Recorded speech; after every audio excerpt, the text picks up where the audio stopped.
And she's on the phone line right now. Assemblywoman, good morning. Good morning.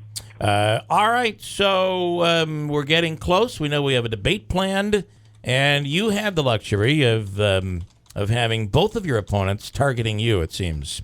They don't seem to target each other, but they target you. Yeah, well, I guess it's because all the polling's still showing I'm leading, I guess, so they've got to figure out a way to cut me down, but that's okay. I'm used to this. It was a $3 million smear campaign in 2014, and I'm sure we're going to, by the end of the next 4 weeks, we'll probably be close to another $3 million between all the different candidates running for this position. So look, the people need to have media like your show and other venues to tell the truth, and that's what I'm hoping will happen in the next 4 weeks. The beauty of these debates is where people get to see firsthand, and in our case, being on the radio, see and hear firsthand. We asked the candidates previously about the issues that are important to them. What is important to you? And I know when it comes to these issues, they're very, very important to you. Yes. Actually, the big issue that's facing our community, and as a small business owner, someone who ran a newspaper, believe it or not, as you know, we have lost so many of our small businesses, and we've lost family farms, and we have to figure out a way to reinstate them and bring them back, because the truth is the stats prove nationwide and locally 65% of the new jobs that are created come from small business.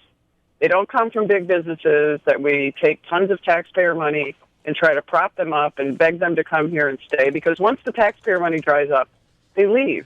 And that's been proven. And we struggle because so many of our businesses were locally owned and operated, and they got displaced by these big multinationals, the big chain stores. And that's what we have. We have to go back to supporting our small business community.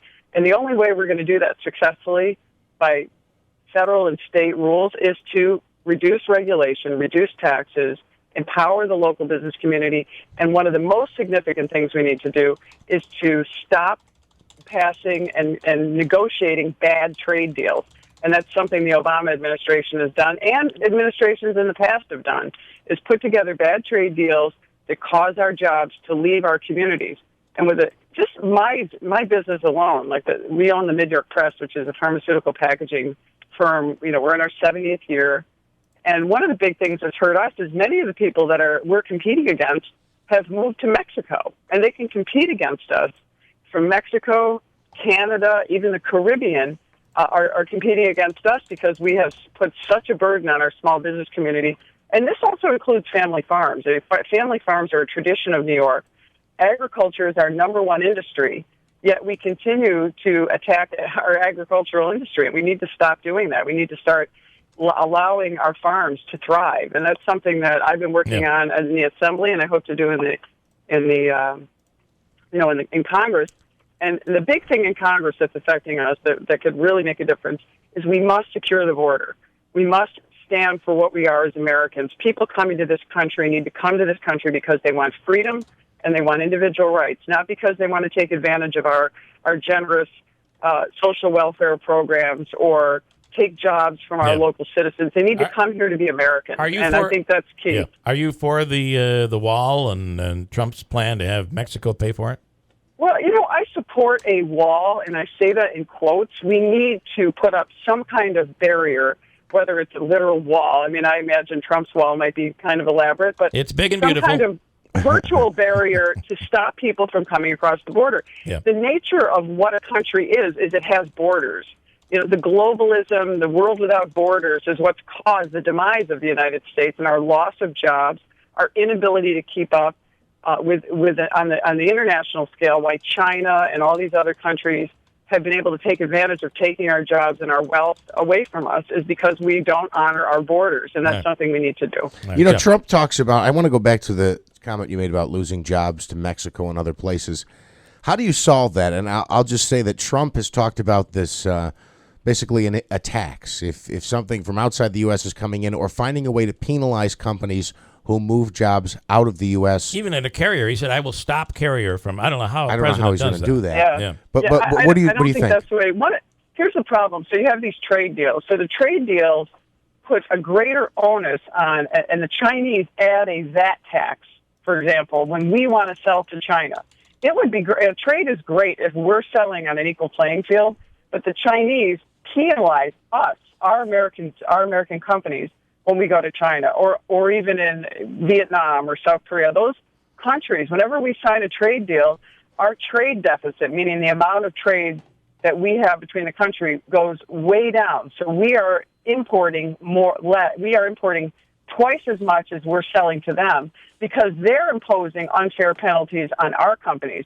It needs to be the other way around. And I don't think you need to do it by doing a tax. You have to stop them from penalizing our companies from doing business with them.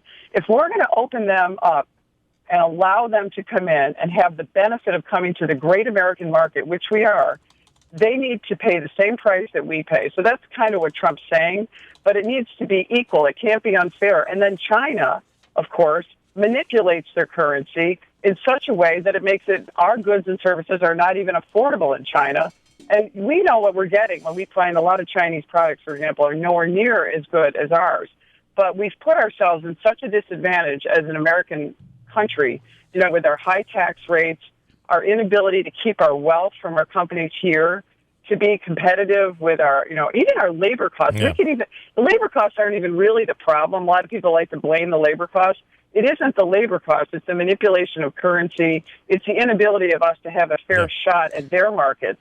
I mean, if we could sell to the world like we used to in a free and fair way, we could really grow our economy. But we need all of our wealth is sitting, billions of dollars sitting in foreign countries because they don't want to bring their money back because we have this onerous tax system, regulations, and all these things that hurt our own companies. We need to start protecting ourselves, our own companies, our own American citizens. I have 30 seconds. Yesterday, I talked about how I don't know how you don't win this race with Phillips and Wells in the race, because I see them. I'm going to call it the anti-Claudia vote, and there are those that are charging against you. I think they split that vote. I think you win. With that said, on the general, you have this guy, Babnick, out of Little Falls.